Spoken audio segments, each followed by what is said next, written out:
Acknowledge it's a bit unusual to be preaching and know that I'm being watched online. That wasn't something I anticipated when I said yes to God's call on my life, but so be it. One of life's truths is that we are all tested, one point or another, or to put it another way, that we all face temptation. This is particularly true in the aftermath of some great moments in our lives, like an unexpected promotion or a pay raise or an award for some accomplishment, or you win the Boston Marathon or are part of the World Series team that wins. Most of that probably hasn't happened to any of us, but if we dig deep into our memories, I think most of us have had at least a few moments in our lives that were like this, where we had that kind of top-of-the-world feeling, a sense of success, of great accomplishment. Some of you have heard this story, but on a slightly different angle with it this time. I mean, that's what happened to me when I climbed up and topped Independence Rock in the Colorado National Monument. I was elated. I was excited. I felt fully alive. I could see much, much farther out to the horizon. The colors were brighter. The air was crisp. And despite any aching muscles I might have had, I didn't feel it because my body was overflowing with adrenaline from just the excitement. It's precisely in the moments after something like that that a reaction comes, and it is there that the danger of temptation lies. It happened to Elijah. Though he stood alone against the prophets of Baal on Mount Carmel, his own high place, in his deep trusting courage in God, he stood his ground and he defeated the prophets of Baal. It was by far Elijah's greatest moment of courage and of witness as a prophet. But his victory over the prophets of Baal provoked the fire-breathing wrath of Jezebel, who immediately threatened Elijah's life. The author of 1 Kings 19:3 says of Elijah, "Then he was afraid." He's just defeated all these prophets. Then he's afraid. And he arose and went for his life and came to Beersheba. In telling about this moment, I actually prefer Eugene Peterson's translation or paraphrase in the Message. He puts it this way: when Elijah saw how things were, he ran for dear life to Beersheba, far in the south of Judah. He left his young servant there, and then he went on into the desert another day's journey, and came to a lone broom bush and collapsed in its shade, wanting in the worst way to be done with it all, to just die. Enough of this, God. Take my life. I'm ready to join my ancestors in the grave. And exhausted, he fell asleep under the lone broom bush. The man who had stood fearlessly against all comers is now fleeing for his life with terror at his heels. The moment of reaction had come, and it included for him despondency. It just kind of seems to be the rule that after our resistance has been at its greatest, it nosedives to its lowest. For me, standing on top of Independence Rock was a moment of pride that took hold very quickly as I pulled myself up onto the top, but it came crashing down the minute I took a few steps and looked down into a small pool of water where these little brine shrimp were swimming around. And I realized they'd not been there a few days before on this sun-baked rock, and they wouldn't be there a few days later for the same reason. I'd given in to temptation to think more of myself than I ought, as the Apostle Paul put it, and God humbled me by showing me something I could not have possibly predicted: water and life on a sun-baked, wind-whipped rock 700 feet above the valley floor. In Matthew 4, we're told that immediately following his baptism, where God says, "This is my beloved Son, with whom I am well pleased," Jesus is led into the desert by the Spirit of God, where he would be tempted by the devil himself. Now, surely Satan had studied up on Jesus, and he was ready to test him. He was skillful in choosing the ways to attack Jesus. So when Jesus reached the 40-day mark, he was no doubt starving and thirsty, but he declined to use his power each of the times that Satan tempted him. Take these stones and turn them into bread and eat, Jesus. No, not going to do that. He tested Jesus' trust in the Father by taking Jesus to the temple and challenging him to throw himself down from the highest point to prove that he was the Son of God, even quoting the Scriptures in doing so. But Jesus responded with a scripture of his own. It is written, you must not try to put the Lord your God to the test. And then, hoping the third time might be the charm, Satan took him to a very lofty mountain high up, and showing him all the kingdoms of the world in their full majesty and glory, he said to Jesus, I'll give you all these things if you will only bow down and worship me. And Jesus said to him, Begone, Satan, for it stands written, you shall worship the Lord your God, and him alone will you serve. And so the devil withdrew. But it's notable to mention Luke's version of the story here, because Luke added a little something else.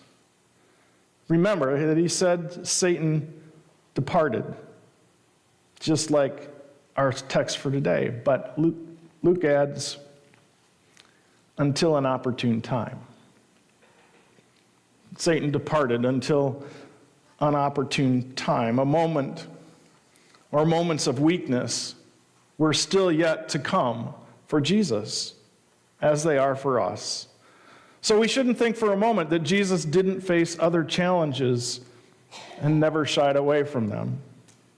I used to think that the one opportune time was when Jesus was being arrested and tried and whipped and stripped and forced to carry the cross to which he would be nailed and crucified. I mean, if you envision that scene, if you're walking alongside of him, you can almost hear Satan whispering, Jesus, stop this foolishness. Why should you, the Son of God, suffer for the sins of these people? Why should you bear the burdens of all their failures? Lay it all down. Just walk away and return to the Father. Or better yet, call 10,000 angels to come rescue you so you can lead them in slaying and driving out the Roman despots. But the more I read the Jesus story in the Gospels, the more I realize there was test after test after test, temptation all around, nearly all the time, that in some sense the temptations and testing never ended until he breathed his last. I mean, from where else did all these questions of the Pharisees and teachers of the law come? They have their lackeys praise Jesus' wisdom and teaching, telling him that he's all that and is good and right and wise. They appeal to his pride and his vanity, and then they bring the scalpel, the razor-sharp scalpel. Teacher, we know that you're sincere and teach the way of God in accordance with the truth, and show deference to no one, for you don't regard people with partiality. So tell us then what you think. Is it lawful to pay taxes to the emperor or not?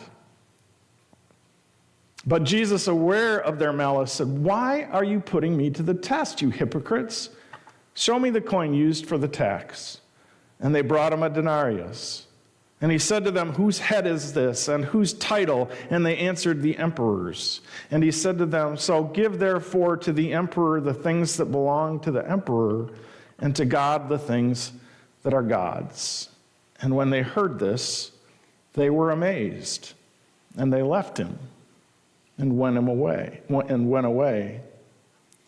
Though the language here is not quite the same as it is at the end of his temptation in the wilderness in Matthew 4, notice that every time Jesus overcomes a test or temptation, those who bring the challenge ultimately turn and walk away as failures themselves. And the crowds of common people nod in affirmation of Jesus' wisdom. So, the good news. brothers and sisters, for all of us in this, is that we face no temptation in this life that Jesus himself didn't face and overcome. The Apostle Paul put it this way: no testing has overtaken you that is not common to everyone. God is faithful, and he will not let you be tested beyond your strength. But with the testing, God will also provide the way out, so you may be able to endure it.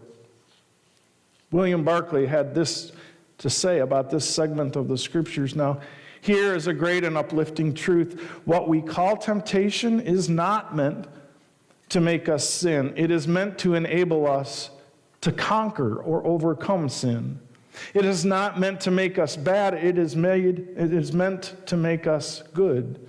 It is not meant to weaken us. It is meant to make us emerge stronger and finer and purer from the ordeal. Temptation is not the penalty of being human. Temptation is the glory of being human. It's the test which comes to those whom God wishes to use in continuing to tell the story.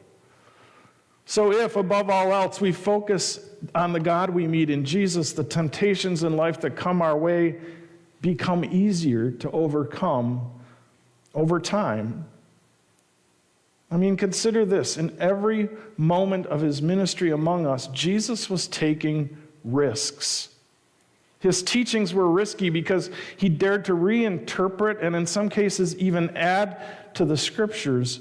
He healed on the Sabbath, which was forbidden. He walked among lepers and remained uninfected. He treated women with the same wisdom and grace, and maybe even more so than he did any man. He lifted up children as being those to whom the kingdom belonged. He challenged, he rebuked, he dumbfounded the priests and the scribes and the lawyers, anyone who thought themselves to be among the brightest and wisest.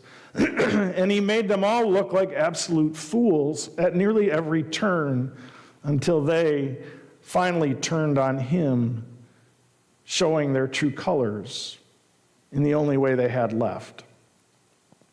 When they couldn't outsmart him, couldn't trap him, couldn't get him to slip up or turn back, they just turned their backs on him, plotted, used a kangaroo court to order his execution, and watched him go and die, all in the name of maintaining the status quo.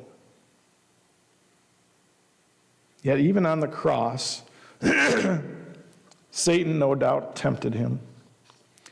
In the film adaptation of Nikos Kazantzakis' controversial 1955 book, The Last Temptation of the Christ,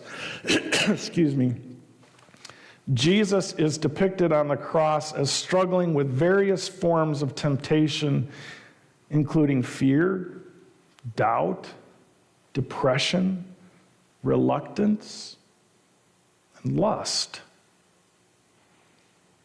It was the idea of Jesus being tempted by lust that outraged many Christians in our nation. How could Jesus, the Son of God, be tempted to come down from the cross, marry, and have children, and live a normal human life like any one of us?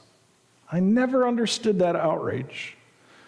It actually deepened my faith to consider how Jesus faced the same temptations we all face day after day, and yet, just as Paul says, no testing overtook him. That wasn't common to everyone, and God was faithful. He would not let Jesus be tested beyond his strength any more than he does ours. And with the testing, God provided the way out, as he does for us. Yes, Jesus died, but we remember what happened 3 days later. He rose. The way out for us, sisters and brothers, when we face trials and temptations is to focus our eyes on Jesus, who's already faced it all for our sakes, even unto the point of death, which he also overcame for our sake. For you and for me, Jesus reframed the whole story of sin and salvation.